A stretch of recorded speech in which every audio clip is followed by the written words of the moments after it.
বরগুনা পৌরসভার একটি ভোটকেন্দ্রে ভোটের আগের রাতেই রেজাল্ট শিটে স্বাক্ষর নেওয়ার অভিযোগ উঠেছে প্রিজাইডিং অফিসারের বিরুদ্ধে। বুধবার রাত 8:30টার দিকে পৌর শহরের করইতলা সরকারি প্রাথমিক বিদ্যালয় কেন্দ্রে এই ঘটনা ঘটে। অভিযোগ অনুযায়ী প্রিজাইডিং অফিসার গুটিঘাটা কামিল মাদ্রাসার অধ্যক্ষ মাওলানা ইলিয়াস হুসাইন প্রার্থীদের এজেন্টদের থেকে কয়েকটি কাগজে স্বাক্ষর নেন।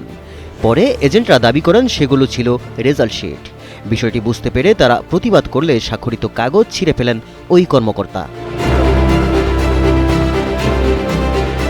সানশাইন আটা ময়দা সুজি, ভালোবাসায় তৈরি। এ ঘটনায় বিএনপি প্রার্থীর এজেন্টরা নির্বাচন প্রভাবিত করার আশঙ্কা প্রকাশ করে সংশ্লিষ্ট কর্মকর্তার অপসারণ ও নিরপেক্ষ তদন্ত দাবি করেছেন। তারা আরও বলেন, ঘটনার পর দীর্ঘ সময়েও কোনো ম্যাজিস্ট্রেট কেন্দ্রে আসেননি। পরে উপজেলা নির্বাহী কর্মকর্তা ও সহকারী রিটার্নিং কর্মকর্তা মোহাম্মদ সিফাত বিন সাদেক ঘটনাস্থল পরিদর্শন করে তদন্তের আশ্বাস দেন।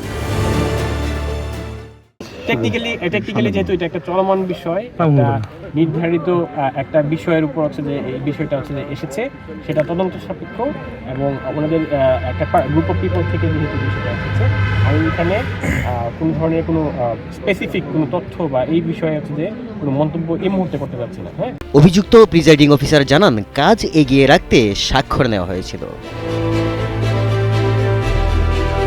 News desk, Kaler Kantho.